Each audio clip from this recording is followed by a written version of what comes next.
The heart always bleeds, while the modern-day mind knows not. We must die, and that we may live. And why do we ask questions for which we already have the answers? And truly those answers most sought would prove to be antecedent to the only questions worth asking. My dreams were steeped in prophetic doom. I rose from them, doused in pensive lucidity, to beach the ghost shores of shame and nameless, endless indignation. And only now was I beginning to truly fear the wrath of others' potential wrathful reciprocity.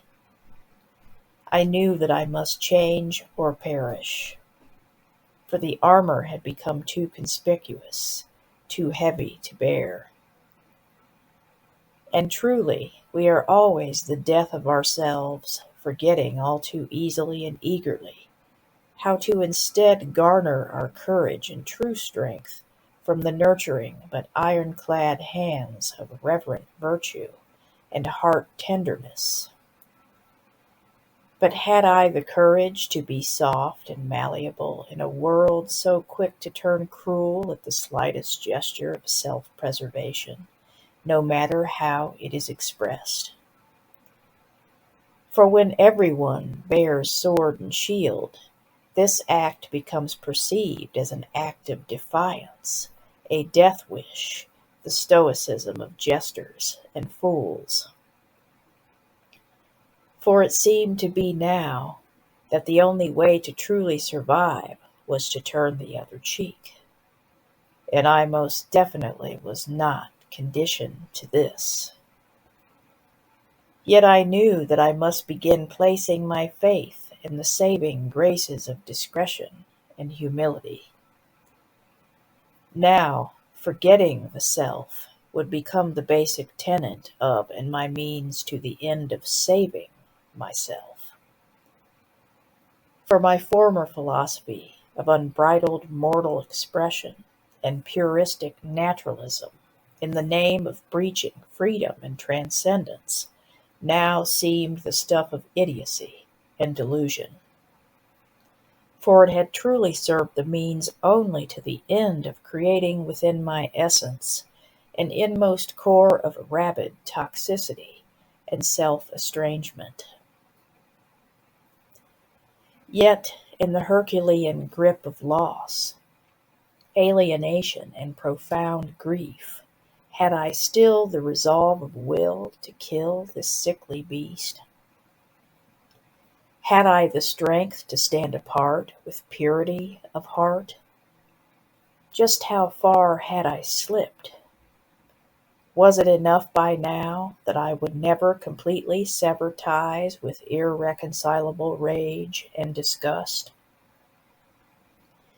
Would I settle for the cathartic yet disastrous camaraderie of hatred and fear, or would I manage somehow to return, a prodigal orphan of the hell I had bore, to the arms of my beloved heavenly blood-father, to be loved again as the simple child that I had always been in his omniscient, redeeming eyes? All I knew was that I had to die to all that had come before this one moment, in every moment from henceforth. How that could be achieved, I did not know, and yet I knew that I had to try. Thus did my prayer to my God become, O Heavenly Father, if you can bear any more kin, I wish to be born again. As I reflect upon my past now, I recall how I used to believe in the devil far more than that of a holy, benevolent God. Yet such a phenomena is rather pervasive when the sentient organs of the mortal human experience, by truth's indiscriminate ecclesiastical hand, are dealt enough blows of the profane, yet without first recognition of tragedy, Even comedy turns tragic, and there is no imminent cause for redeeming ourselves. But perhaps we do not need tragedy of any kind. Perhaps the only true tragedies are those we invent merely to lend ourselves credibility, and our existences some sense of meaning, purpose. Yes, perhaps this is the one and the only tragedy. And it arises out of the absurdest convictions we cling to in order to create something out of what is truly nothing, thereby heedlessly and needlessly enhancing and prolonging our own suffering. But how now, once the acknowledgment has been made after years of this tenacious gripping, could I let go, to let it all go, so that I could hold on? For the very act of surrender required an inscience of self-sense which I did not think that I possessed, and which I knew, therefore would not be in my best interest to attempt at this point, especially being one of those of my kind. Yet I often wondered, if time had to be so short in life, so consumed by the juggling act of all paradox and dueling duality, then perhaps man did indeed merely invent religion in all of its gods, demigods, devils, demons, saints, and angels, to better aid his ontological dexterity. And many before me had concluded that perhaps the struggle itself was the meaning of human existence. But to what ends? You see, this question never ceases to follow. For no matter how craftily I attempted to attribute a factor of nihility to my life, I still felt a pull towards something which I sensed to be far from arbitrary or self-serving. It could be described as an instinctual, unceasing longing for creation over destruction, or as a faint murmur of possibility from deep within the heart. But whatever I chose to call this intangible but very powerful force, it did not need me to validate it. On the contrary, I intuited that it was inherently imbued with its own aseity. This higher sense and wisdom was as real to me as my very own breath. Furthermore, I knew now more than ever that even my bouts with faithlessness were an illusion. For even at my most atheistically prone, I was well aware that this, in and of itself, was proof of an undying, underlying faithfulness. For who or what was I to dictate or mandate what was fact and what was fiction even for myself? For was not the imaginal realm within which everything, especially for the artiste, was infused with true life and enrichment? And if only the two realms of the fantastical and the practical could merge in harmonious dwelling within the world, who knows what humankind could achieve? For although a synthesis of this is enabled to occur on some level, the quixotic, notional, or extraneous matters always end up getting short shrift. And for those deemed idealists, dreamers, artistes, eccentrics, or romantics, how accommodation of a world of crude realism felt all the more taxing. Life for those of our kind often feels like more of an affliction, when in actuality what is truly needed is a salve to soothe those wounds inflicted by a continual abnegation of our more eclectic, exotic, and unorthodox leanings and pinings. Yet in my devout mindfulness I knew that this world was nothing more than a diversionary detour to worlds much more ideal and captivating. Hence did I remain in a state of limbo between these two worlds, and was equally admired and resented for my ambivalence.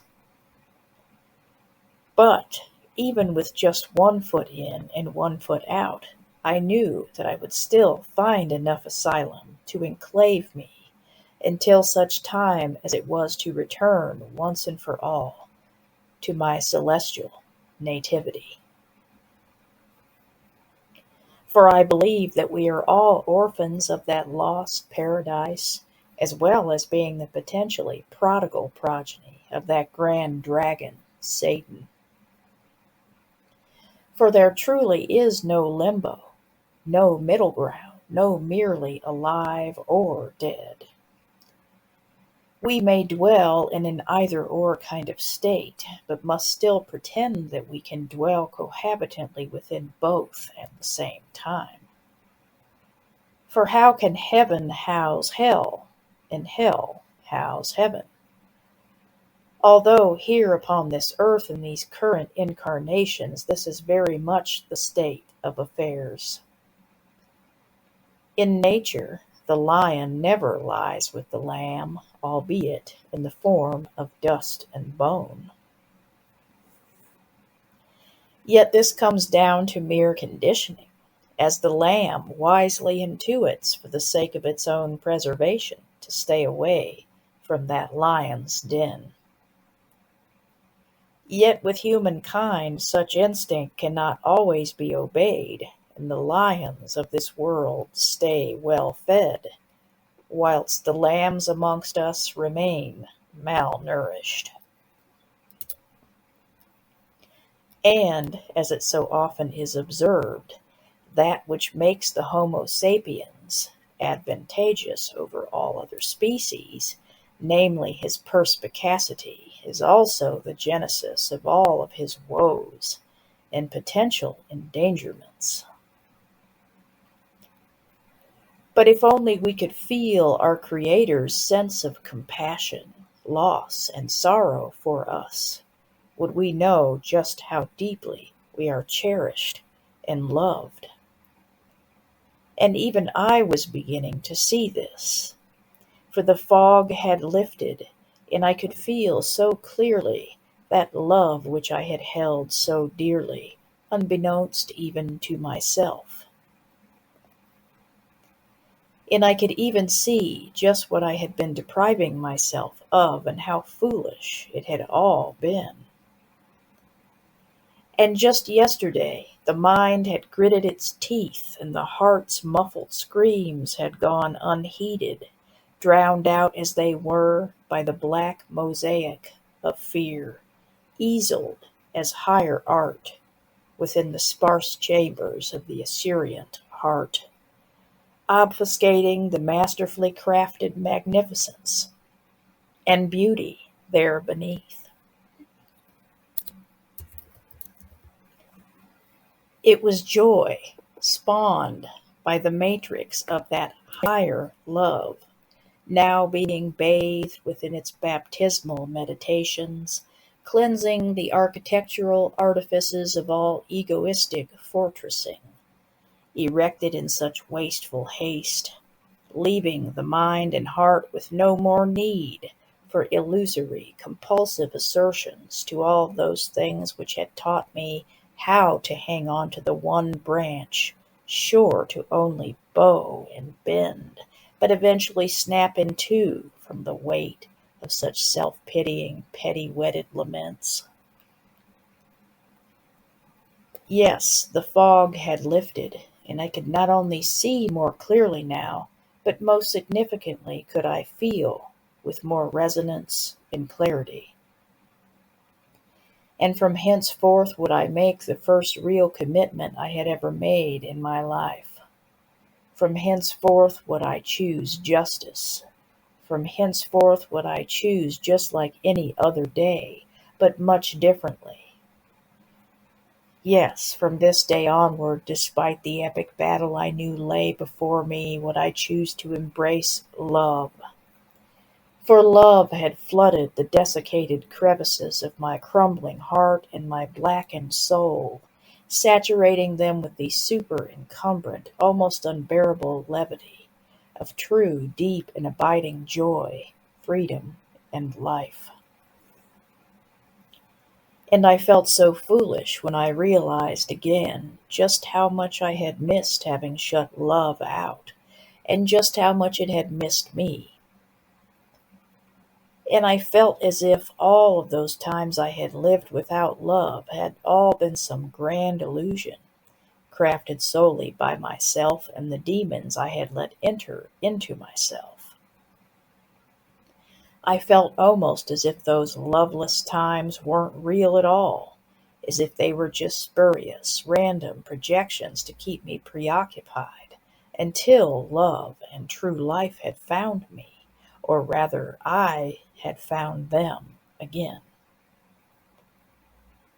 I also had the revelation that this loveless world which I had wallowed in all of those years was not and had never been my true or rightful dwelling place. No, this time I really felt this truth. I believed in it just as it had never ceased believing in me. And this other, darker, colder world I knew did indeed still exist while I was here upon this earth in my current mortal human skin, but I had a strong sense this time that it would never ensconce me as it had once possessed the power to. They did indeed still coexist, these worlds apart, especially whenever I began to fall back into trying to appease them both. But by the grace of God, my weary soul had finally tired of this charade, this attempt to serve two such antithetical masters. For although my upbringing may have taught me to hold in highest regard the causes of chaos and opposition, and indeed these things do hold their Heraclitean honor and status within God's grand design, but now I was becoming a much more well-balanced human being. Now I was beginning to fully see the righteous purpose of order and morality. And I also began to understand more thoroughly how paradox and struggle were not there to merely inflict pain and to withhold all good things from us, but was there to teach us, and indeed, as the Eastern mystics would admonish, to evolve us. I now understood how the dance of creation and destruction cavort in celebratory diplomacy more so than in anarchy. And from henceforth would I contend much more triumphantly with the bifurcate mind, and would I navigate with much more agility the labyrinthine, hazardous laboratory of life's great quantum experiment, and stay truer to testing the hypotheses of life's highest and noblest objectives, so that now, when I went forth into the world, would I rise and rise, continuing evermore to rise.